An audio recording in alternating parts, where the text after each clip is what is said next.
ចំពុកទី4ក្បួនយុទ្ធសាស្ត្រសុនជឿនិយាយថាកាលពីសម័យដើម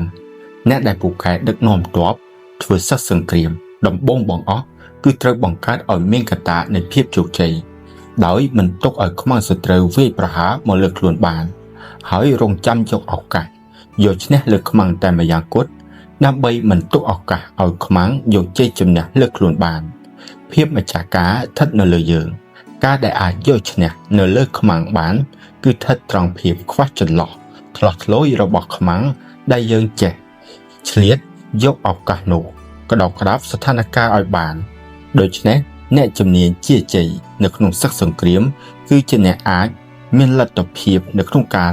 ធ្វើសង្គ្រាមការពារខ្លួនឲ្យរួចផុតពីការវាយប្រហារយកឈ្នះរបស់ខ្មាំងសត្រូវមកលើខ្លួនក៏ប៉ុន្តែពុំប្រកាសថាយើងអាចវាយប្រហារយកឈ្នះដាច់ខាតលើខ្មាំងនោះបានដែរហេតុដូច្នេះទើបមានពាក្យស្លោកថាជោគជ័យអាចប្រមាថដឹងតែมันអាចបង្ខំតាមចំណងចិត្តបានឡើយពេលស្ថិតនៅក្នុងស្ថានភាពมันអាចយកឈ្នះលើទ័ពខ្មាំងគឺចាំបាច់ត្រូវធ្វើការការពារឲ្យរឹងមាំពេលអាចយកឈ្នះលើទ័ពខ្មាំងបានគឺចាំបាច់ត្រូវធ្វើការវាយលុកជាបន្ទាន់ការការពារព្រោះពុំទាន់មានលក្ខណៈគ្រប់គ្រាន់ដើម្បីឈ្នះធ្វើការវាយលុកគឺព្រោះកត្តាឈ្នះមានគ្រប់គ្រាន់ពេញលេញមេទ័ពដែលមានជំនាញខាងការពារជាអ្នកចេះខ្លែងភេទលាក់ខ្លួនបំបាំងកាយឲ្យកម្លាំងទ័ពខ្លួនស្ថិតនៅក្នុងអាថ៌កំបាំងនៃស្ថានដីគ្រប់ប្រភេទនៅលើទីតាំងភូមិសាស្ត្រនាសមរភូមិប្រយុទ្ធប្រៀបបានដូចគេបង្កប់ខ្លួននៅក្រោមដី9ជាន់យ៉ាងនោះឯងរីឯអ្នកពូកែខាងវាយលុកគឺចេះពង្រីកកម្លាំងទ័ពប្រយុទ្ធរបស់ខ្លួនតាមគ្រប់រូបភាពដល់កម្រិតខ្ពស់ជាអតិបរមាហើយចេះធ្វើសកម្មភាពយ៉ាងសមស្របតាមគ្រប់ស្ថានភាពនៃអាកាសធាតុធម្មជាតិដោយចលនាមួយប្រៀបដូចគេបោះពួយពីទីតាំងខ្ពស់ទម្លាក់ចុះមកទីតាំងទាបឬប្រៀបដូចក្បាលទឹកដែលហូរធ្លាក់ពីលើកំពូលភ្នំដ៏សែនខ្ពស់បុកទម្លាយមកជ្រោះជ្រៅយ៉ាងនោះឯងត្រង់នេះហើយតែហៅថាសមត្ថភាពព្រមទាំងការការពារផងទាំងដណ្ដើមយកឈ្នះទាំងស្រុងផងការប្រមាថនៅក្នុងភាពជោគជ័យកើតបើគ្មានភាពលើសលប់ហួសពីគំនិតយល់ដឹងនៃមនុស្សភាគច្រើនទេនោះការប្រមាថនោះពុំមែនជាគតិបណ្ឌិតខ្ពង់ខ្ពស់នៅក្នុងចំណោមគតិបណ្ឌិតខ្ពង់ខ្ពស់ទាំងឡាយដែរឆ្លងកាត់បទពិសោធន៍ចម្បាំងគ្នានៅក្នុងសមរភូមិមួយដែលត្រៀមយកឈ្នះបានហើយអ្នកផងតែងតែកោតសរសើរថាពូកែតែក៏ពុំទាន់អាចចាត់ទុកថាជាអ្នកខ្លាំងពូកែនៅក្នុងចំណោមអ្នកខ្លាំងពូកែនោះដែរប្រៀបដូចគេចាប់យកស្លាបបាក់សីមួយយ៉ាងស្រាលឡើងពីដីគឺมันអាចចាត់ទុកថាជាអ្នកមានកម្លាំងខ្លាំងនោះដែរការដែលអាចមើលឃើញព្រះអាទិត្យព្រះច័ន្ទក៏ពុំមែនមានន័យថាភ្នែកភ្លឺនោះទេហើយការដែលអាចស្ដាប់ឮសំឡេងផ្គររន្ទះក៏ក្រឹកមេឃនោះក៏ពុំមានន័យថាត្រចៀកវាងវៃនោះដែរពីបុរាណនាយការបើមានឈ្មោះថាជាអ្នកពូកែច្បាំងនៅក្នុងសឹកសង្គ្រាមដរាបណាក៏គេតែងចេះត្រៀមយកឈ្នះលើខ្មាំងដែលងាយឈ្នះដូច្នេះភាពជោគជ័យសម្រាប់អ្នកដែលមានឈ្មោះថាជំនាញជាជ័យដែលអាចទទួលយកបានកាលបើគ្មានពាក្យថាកលយុគប្រកបដោយគតិបណ្ឌិតទេនោះគឺគ្មានដែលពាក្យថាយុទ្ធជ័យឬវរៈជនដ៏ក្លាហានត្រចះត្រចង់នោះឡើយហេតុនេះភាពជោគជ័យនោះគឺមិនមានអ្វីត្រូវសង្ស័យនោះឡើយហេតុដែលថាមិនត្រូវមានការសង្ស័យក៏ព្រោះតែភាពជោគជ័យរបស់គេត្រូវបានសាងឡើងលើមូលដ្ឋានគ្រឹះនៃភាពឈ្នះប្រកបរីឯខ្មាំងដែលគេយកឈ្នះបាននោះជាប្រភេទខ្មាំងដែលធ្លាក់ចូលក្នុងភាពបរាជ័យរួចទៅហើយដូចនេះអ្នកជំនាញជាជ័យនៅក្នុងសឹកសង្គ្រាមជានិច្ចកាលតែងតែធ្វើឲ្យខ្លួនគេឈរនៅលើមូលដ្ឋានដែលมันអាចបរាជ័យហើយទន្ទឹមនឹងនោះក៏គេមិនទុកឲ្យមានឱកាសណាមួយដែលអាចយកឈ្នះលើខ្មាំងសត្រូវរំលងផុតនោះដែរហេតុនេះកងទ័ពដែលច្បាំងឈ្នះនៅក្នុងសមរភូមិ តែងតែមានការច្នៃប្រឌិតគ្រប់ពេលនៅរាល់កត្តាឈ្នះទុកមុនជាស្រេចរួចបន្ទាប់ទើបគេពើតប្រយុទ្ធជាមួយនឹងខ្មាំងជាក្រោយចំណែកកងទ័ពដែលចាញ់សឹកសង្គ្រាមវិញតែងតែធ្វើការប្រយុទ្ធមុនជាមួយនឹងខ្មាំងរួចហើយទើបគិតពីលក្ខណៈយកឈ្នះជាក្រោយដោយស្ថិតនៅក្នុងភាពសងព្រេងជានិច្ចអ្នកដែលពូកែកាន់ទ័ពចេញច្បាំងគេអាចចាប់ផ្ដើមពីចំណុចដែលគិតមើលទៅដូចជាមិនអាចប្រយុទ្ធយកឈ្នះបានតែគេគិតកែកុនស្ថានភាពដើម្បីឲ្យធានាបាននូវភាពជោគជ័យជាប្រកបហើយក្តាប់យកភាពជាម្ចាស់ការនៅក្នុងការកំណត់លើភាពឈ្នះចាញ់នៃសឹកសង្គ្រាមក្បួនដឹកនាំទ័ពប្រយុទ្ធមានកិច្ចសំខាន់5យ៉ាង1គឺប្រមាណ2គឺទំហំ3គឺចំនួន4គឺប្រៀបធៀបនិង5គឺឈ្នះកិច្ចសំខាន់ទាំង5យ៉ាងខាងលើប្រៀបដូចជាបដិច្ចសមុទ្របាទតធម្មយ៉ាងដែលមានទំនាក់ទំនងជាហេតុជាបច្ច័យនៅគ្នាភូមិសាស្ត្រនិងស្ថានភាពបង្កើតបានភាពប៉ាន់ប្រមាណការប៉ាន់ប្រមាណចំពោះភូមិសាស្ត្រនឹងអាចដឹងបានពីទំហំនៃសមរភូមិគិតគូរពីចំនួននៃកម្លាំងទ័ពតែចាំបាច់ត្រូវបញ្ជូនចូលនៅក្នុងសមរភូមិផ្អែកលើការប្រៀបធៀបកម្លាំងទ័ពរបស់គូភាគីនិងប៉ាន់ប្រមាណភាពខ្លាំងសោយនៃកម្លាំងយោធាពិតទាំងសងខាងរួចហើយគេនឹងប៉ាន់ប្រមាណបានអំពីភាពចាញ់ឈ្នះនៅក្នុងឆាកប្រយុទ្ធដូច្នេះកងទ័ពដែលទទួលបានជោគជ័យនៅក្នុងការប្រៀបធៀបរវាងកម្លាំងទ័ពទាំងសងខាងប្រៀបបានដោយគេយកវត្ថុទម្ងន់1តោនទៅថ្លឹងប្រៀបទៅនឹងវត្ថុទម្ងន់1គីឡូយ៉ាងនោះឯងគឺដណ្ដើមបានអត្តភាពដាច់ខាតចំណែកកងទ័ពដែលបរាជ័យឈរនៅលើគោលការណ៍ប្រៀបធៀបកម្លាំងទ័ពបីដូចគេយកវត្ថុមួយទម្ងន់ត្រឹមតែ1គីឡូទៅថ្លឹងប្រៀបធៀបជាមួយនឹងវត្ថុមួយដែលមានទម្ងន់1តោន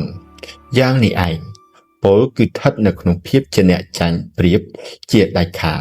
ចំពោះកងទ័ពដែលមានកម្លាំងធំធេងខ្លាំងក្លាហើយទទួលបានជោគជ័យគឺជាការបញ្ជាទ័ពប្រយុទ្ធប្រៀបដូចជាទឹកបាក់ទំនប់ហូរខ្ចប់ពីលើទីខ្ពស់800ព្យាមធ្លាក់ចុះមកជ្រោះជ្រៅដែលគ្មាននរណាអាចនឹងរារាំងបានទាំងនេះគឺជាការសម្ដែងឫទ្ធិនិងឥទ្ធិពលកម្លាំងធម្មពលរបស់កងទ័ពដែលឈ្នះចម្បាំងនៅក្នុងសឹកសង្គ្រាមជំពូកទី5ប្រៀបនិងស្នៀតសុនជឺនិយាយថាកាលបើចង់គ្រប់គ្រងជួរទ័ពមួយដែលមានកងកម្លាំងច្រើនឲ្យបានល្អដូចជាការគ្រប់គ្រងជួរទ័ពមួយដែលមានកម្លាំងតិចនោះបញ្ហាគឺស្ថិតនៅត្រង់ក្របខ័ណ្ឌនិងការចាត់តាំងបើចង់បញ្ជាជួរទ័ពមួយដែលមានកងកម្លាំងច្រើនឲ្យបានល្អដូចជាការបញ្ជាជួរទ័ពមួយដែលមានកម្លាំងតិចនោះបញ្ហាគឺស្ថិតនៅលើព័ត៌មាននិងបទបញ្ជាសម្រាប់កម្លាំងទ័ពជាតិនៅទូទាំងប្រទេសដ៏ច្រើនលើកលុកប្រសិនបើស្ថានភាពអាក្រក់ណាមួយកើតឡើងពលគឺត្រូវខ្មាំងវាយលុកដោយចៃដន្យប៉ុន្តែមិនចង់ទទួលនៅភាពបរាជ័យបញ្ហាគឺស្ថិតត្រង់ការចេះប្រែប្រួលបត់បែនយុទ្ធចម្បាំងតាមយុទ្ធសាស្ត្រយុទ្ធវិធីទ័ពឆ្មក់ទ័ពស្រួចការប្រយុទ្ធទល់មុខឬប្រយុទ្ធមិនទល់មុខសម្រាប់កងទ័ពមួយធ្វើការវាយលុកទៅលើទ័ពខ្មាំងបើចង់មានប្រៀបបញ្ហាស្ថិតនៅត្រង់ការចុះអនុវត្តយ៉ាងម៉ត់ចត់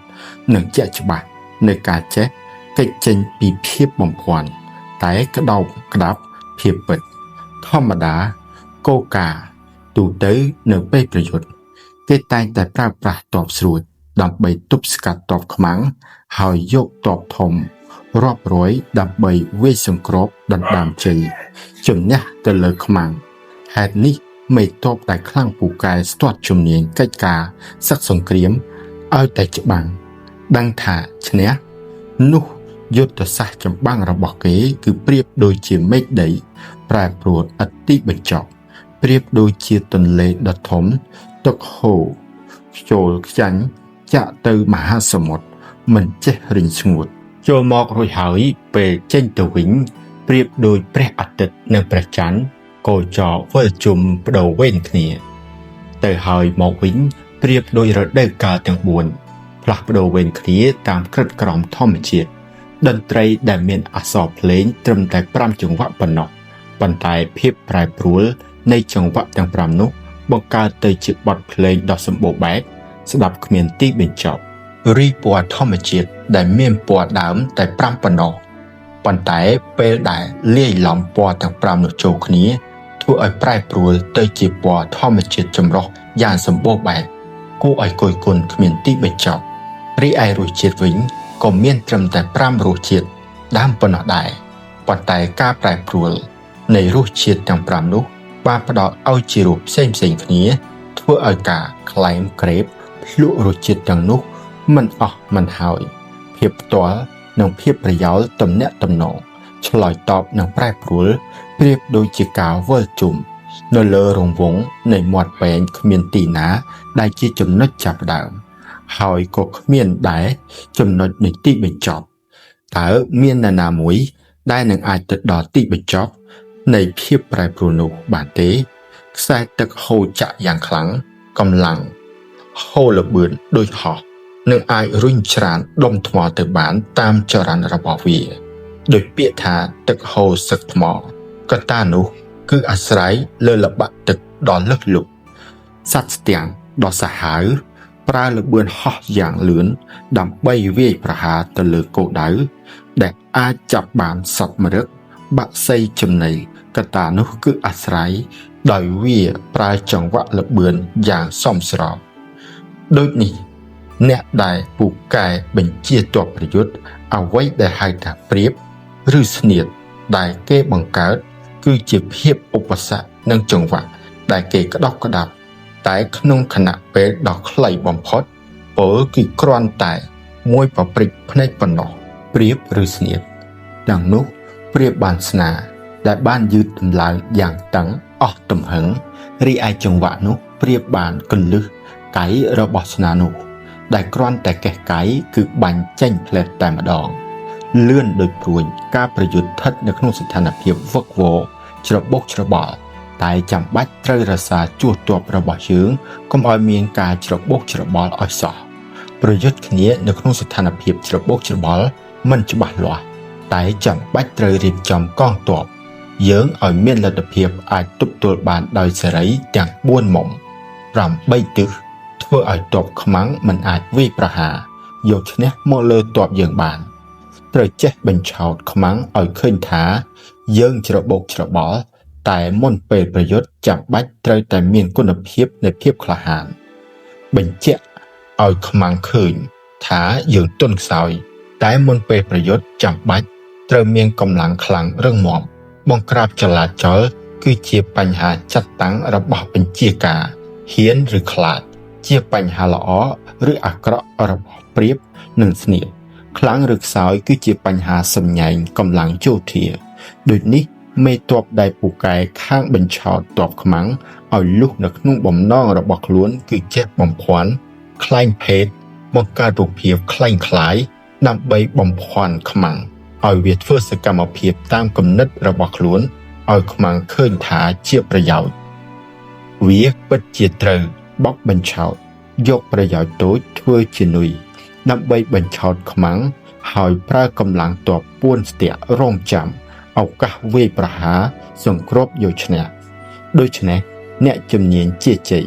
ចាំបាច់ត្រូវបញ្ជូនស្នៀតព្រាបដែលជាភាពអំណោយផលដើម្បីត្រៀមឈ្នះដោយមិនទាមទារហួសហេតុពេកលើសពីសមត្ថភាពរបស់នាយទាហានអាស្រ័យហេតុនេះទើបគេអាចជ្រើសរើសបានជនឆ្នាំពិតប្រាកដនៅស្នៀតឆក់បានឱកាសជាអំណោយផល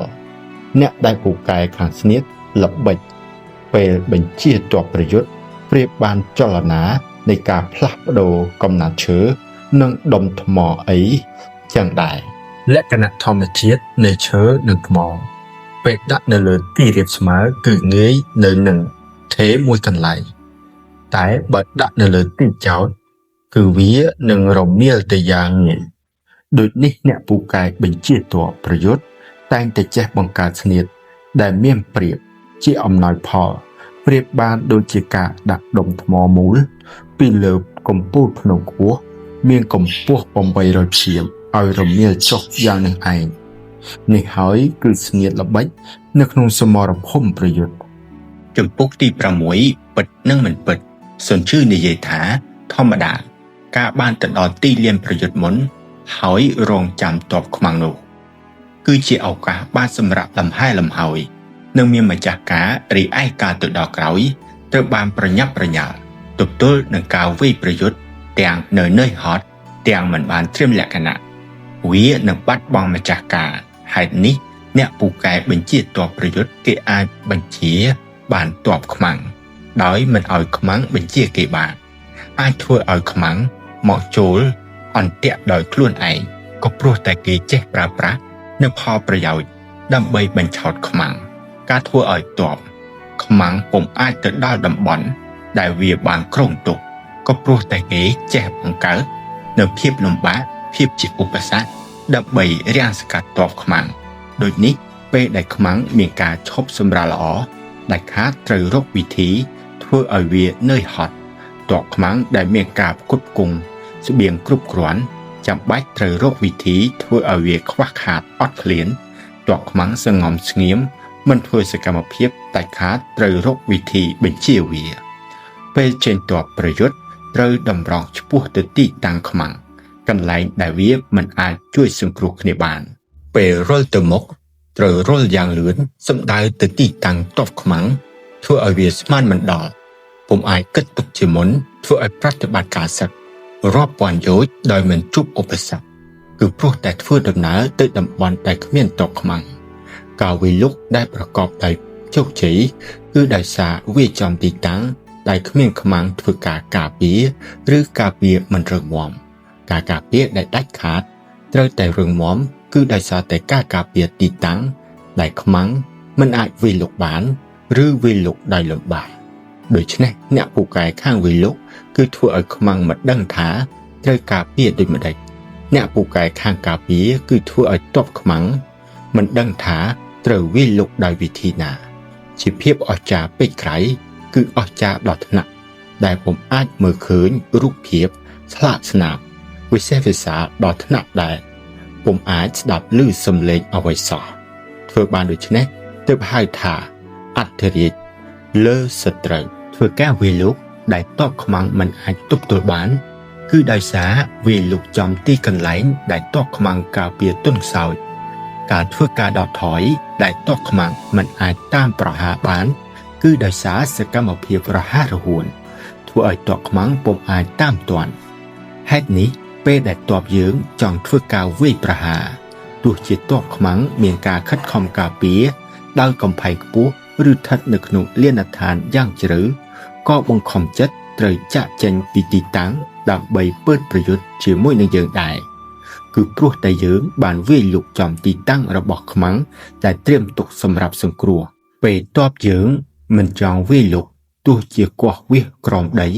ដើម្បីការពារក៏ដោយក៏ទ័ពខ្មាំងពុំអាចមានវិធីពើតប្រយុទ្ធជាមួយយើងបានដែរក៏ព្រោះតែយើងបានរកវិធីធ្វើឲ្យទ័ពខ្មាំងត្រូវផ្លាស់ប្ដូរទិសដៅវាយលុកដូច្នេះប្រើវិធីធ្វើឲ្យខ្មាំងមើលឃើញរូបភាពคล้ายៗដើម្បីបោកបញ្ឆោតវាធ្វើឲ្យវាសម្ដែងនិងបង្ហាញនូវគោលគំនិតរបស់វាចេញមកក្រៅឲ្យបានច្បាស់រីឯទ័ពយើងវិញគឺមិនបង្ហាញរូបភាពច្បាស់លាស់ណាមួយឡើយធ្វើឲ្យខ្មាំង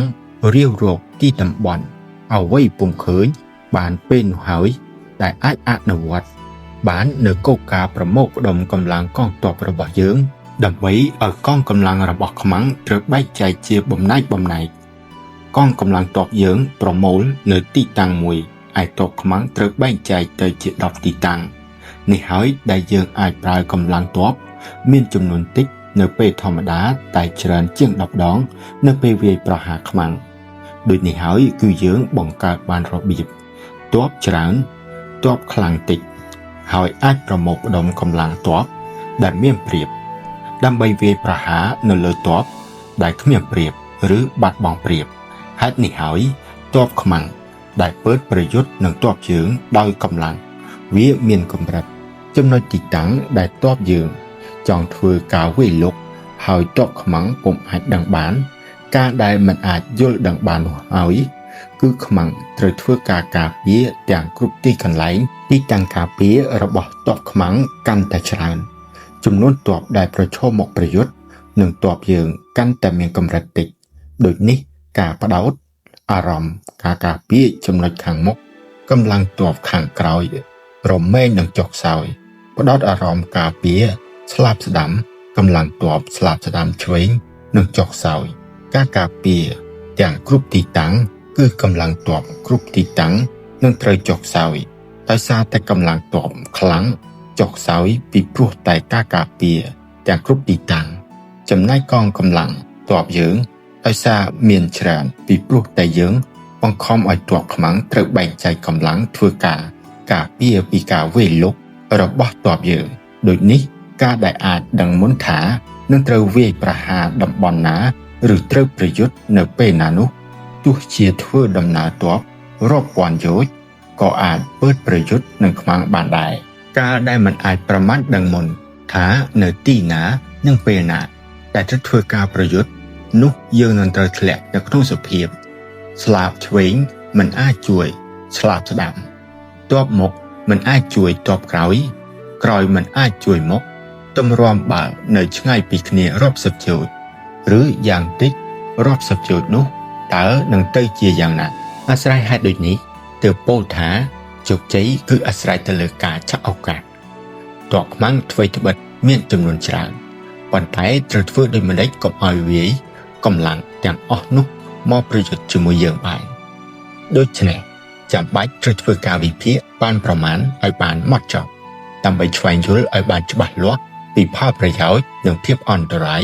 ពីការបាននិងការបាត់បង់វាយស្ទង់ស្ទាបនៅលើទ័ពខ្មាំងដើម្បីស្វែងរកឲ្យកាន់តែបានតាមលំអាននៃភាពកម្រើកនិងការស្ងប់របស់ទ័ពខ្មាំងបង្ហាញរូបភាពคล้ายៗដើម្បីបញ្ឆោតខ្មាំងដើម្បីឆ្វែងយល់ភូមិសាស្ត្រដែលទ័ពខ្មាំងកំពុងកាន់កាប់វាមានអំណោយផលឬមិនអំណោយផលចាប់ផ្ដើមប្រយុទ្ធដោយវិធីចារកម្មស៊ើបការដើម្បីឆ្វេងយល់ការចាត់ចែងកម្លាំងទ័ព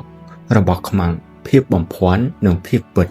ខ្លាំងសោយយ៉ាងណាហេតុនេះវិធីដែលបង្ហាញរូបភាពដើម្បីបោកបញ្ឆោតខ្មាំងការបើអនុវត្តដល់កម្រិតលម្អិតសុខុម